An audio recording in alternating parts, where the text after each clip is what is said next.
ప్రభునామమున అందరికి వందనములు. ప్రభు అయిన క్రీస్తు యేసు శిలువలో పలికినటువంటి 5వ మాటను కూడా మనం ఈరోజు జ్ఞాపకం చేసుకున్నాము. ఒకసారి మనము యోహాను రాసినటువంటి సువార్త 19వ అధ్యాయము, యోహాను రాసినటువంటి సువార్త 19వ అధ్యాయము 28వ వచనాన్ని కనుక మనం చూసినట్లయితే, 28, 29 వచనాలు కనుక మనం చూసినట్లయితే, అటు తర్వాత సమాప్తమును అప్పటికి సమాప్తమైనదని చెప్పి యేసు ఎరిగి లేఖనము నెరవేరుచున్నట్లు నేను దప్పికొనుచున్నాను నేను కదా. యేసు ప్రభువు అప్పటికే సమాప్తమైందని చెప్పి లేఖనములు నెరవేరునట్లు నేను దప్పికొనుచున్నాను అని చెప్పాడు. ఇది 5వ మాట. ప్రభువుకి దాహం ఇవ్వడం ఏంది? యేసు ప్రభువుకి దాహము వేయడం ఏంది? ఇందులో ఉన్నటువంటి సత్యం ఏమిటి అని మనం ఆలోచన చేస్తే, ఎంతో మందికి ప్రభువు కదా, ఎవడైనాను తప్పికొనిన ఎడల నా దగ్గరకు వచ్చి దప్పిక తీర్చుకొనవలెను అంటాడు కదా. యోహాను రాసినటువంటి సువార్త 7వ అధ్యాయము ఒకసారి మనం చూసినట్లయితే, యోహాను రాసిన సువార్త 7వ అధ్యాయము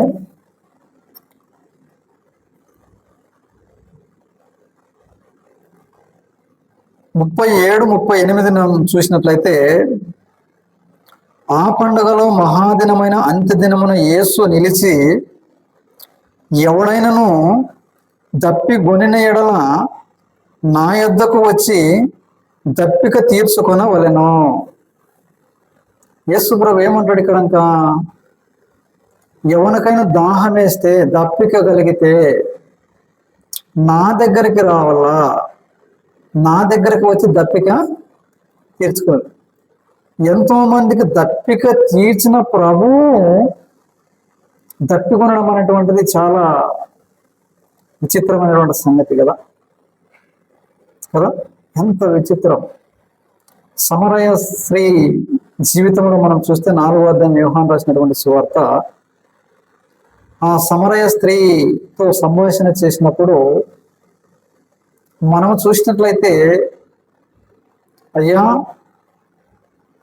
ఇది చాలా లోతైనది ఈ బావి, నేను ఎప్పటికీ ఈ బావి దగ్గరకు నీళ్లు తీసుకున్నట్టుకు రాకుండానట్లు ఆ జీవ జలమేదో నా యొక్క శరీరంలో పెట్టు, ఎవడైనా నా యుద్ధకు వస్తే జీవ జలాన్ని నేను ఇస్తాను, వాని కడుపులో ఊరే నీటి బుగ్గగా ఇస్తాను అని చెప్పిన ప్రభువు, మరి ప్రభువుకి దాహం ఇవ్వడం ఏంటి కదా? ప్రభువుకి దాహము వేయడం ఏంది? తండ్రి చేయి విడిచాడు,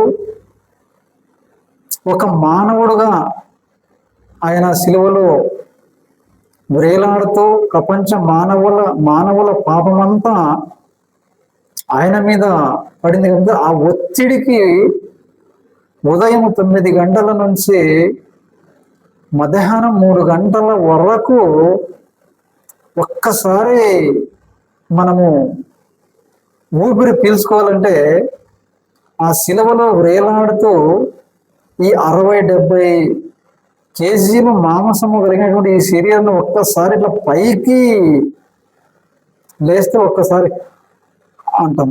అలా ఎంత విచిత్రమైనటువంటి సంగతి ప్రభువు వారు ఆ సిలువలో పడ్డాడు అన్నటువంటి విషయం మనము కనుక ఎంత విచిత్రం! దప్పికొనిన వారలారా నా యొద్దకు రండి, నేను మీకు దప్పిక తీరుస్తాను అన్న ప్రభువు దాహము వాడము చాలా విచిత్రమైనటువంటి సంగతి. కాబట్టి ఒకసారి మనం చూసినట్లయితే కొన్ని వచనాలు మనం చూసినట్లయితే ప్రకటన గ్రంథంలో కొన్ని వచనాలు కనుక మనం చూసినట్లయితే జీవ జలముల యొద్దకు ఆ గొర్రెపిల్లనే మనల్ని నడిపిస్తుంది అనేటట్టుగా మనకు వాక్యాలు రాయడానికి కనిపిస్తుంది. ఎంత భయంకరమైన స్థితి! ప్రభువు ఎందుకు తప్పుకున్నాడు అనే విషయాన్ని కనుక ఆలోచన చేస్తే లేఖనములు నెరవేరినప్పుడు, అంటే ప్రవక్తల గ్రంథాలలో ప్రభువు గురించి ఏమైతే వ్రాయబడి ఉన్నవో మత్తయి సోదరులు చెప్పినట్ల ధర్మశాస్త్రాన్ని నేను కొట్టివేయటకు రాలేదు, కానీ ప్రవక్తల వచనములను ధర్మశాస్త్రం కొట్టివేయటకు రాలేదు, వాటిని కంప్లీట్గా నెరవేర్చుటకే వచ్చాను, పొల్లైనను సున్నైనను తప్పిపోదు అని చెప్పిన ప్రభువు ఖచ్చితంగా దాహము కొనల్లా కదా. ప్రపంచ మానవాళి పాపమంతయు ఆయన మీద పడింది కాబట్టి, ఆ యొక్క శిక్ష ఆయనలో నెరవేరాలి కాబట్టి తండ్రి అనేటువంటి ఆయన దూరమయ్యి ఆ శిక్షకి అప్పగించాడు. ఎంత విచిత్రం! ఈరోజు ఒకానొక రోజు వ్యభిచారం ముందు పట్టబడినటువంటి స్త్రీ ప్రభు దగ్గరకు వచ్చినప్పుడు, ఈమె వ్యభిచారము చేయుచుండగా పట్టబడి ఉన్నది, ప్రభువు నీవేం చెప్తావని ఆ యొక్క వచ్చినటువంటి గుంపు అడిగినప్పుడు, ధర్మశాస్త్రంలో వ్యభిచారం చేసినటువంటి వాళ్ళని రాళ్లతో కొట్టి చంపాలి కదా, నీవేం చెప్తావు అని చెప్పినప్పుడు, మరి మీలో ఎవరో పాపము లేనివారో వాళ్ళు ఆమె మీద రాయి వేయండి అని చెప్పినప్పుడు, అప్పుడు చిన్నలు మొదలుకొని పెద్దల వరకు అందరూ వెళ్ళిపోతారు. అప్పుడు అమ్మ ఎవరు లేరు అంటే లేదు, నేను కూడా నిన్ను శిక్షించను, ఇక మీదట నీవు వెళ్ళి పాపము చేయొద్దు. ఇప్పుడు ఆమె చేసిన పాపాలు ఎవరి మీదకి వచ్చా? ప్రభువు మీదకి వచ్చా.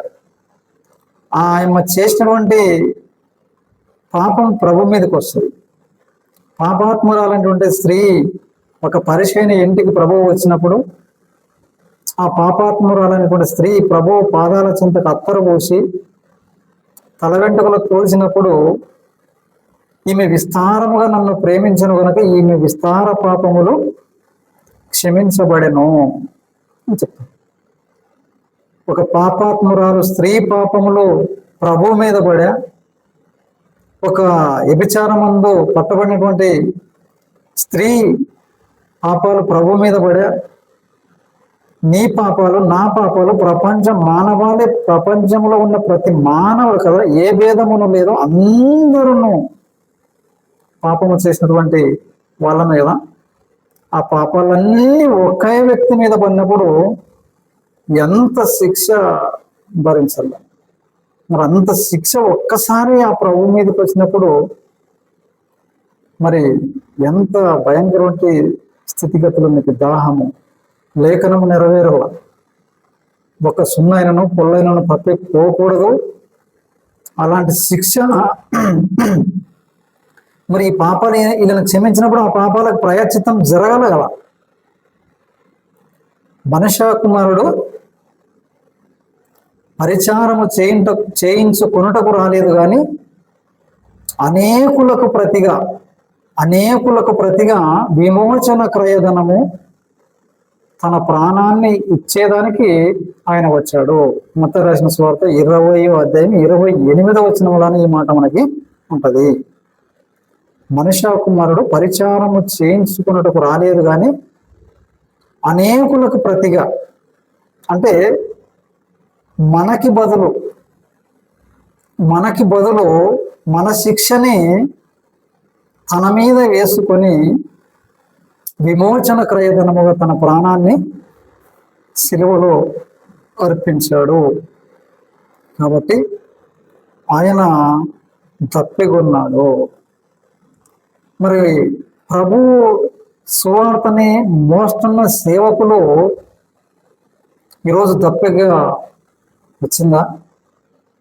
ఖచ్చితంగా ఈ మాట ఒకవేళ మన జీవితంలో కూడా నిజంగా ప్రభు సేవ చేస్తే, ప్రభు కొరకు సేవ చేయడం గాను, పాట పాడే విషయం కావచ్చు, ప్రార్థన చేసే విషయం కావచ్చు, సమస్తాన్ని కోల్పోయి ఆకలి కావచ్చు, దప్పిక కావచ్చు, ఇలాంటి స్థితిగతులు ఒకవేళ మనకు కూడా వచ్చినప్పుడు ఖచ్చితంగా సువార్త సేవలకు వెళ్ళి ఒకానొక సమయంలో తిండి లేకపోవచ్చు, నీళ్ళు దొరకకపోవచ్చు. నా ప్రభువే ప్రపంచ మానవాళి పాపములు మోసుకొని ప్రభువే దప్పికగా ఉన్నాడు కాబట్టి ఈరోజు నీవు నేను దప్పి కొనడములో అర్థమేమీ లేదు. ఇది చాలా చిన్న విషయం, ఇది చిన్న విషయం.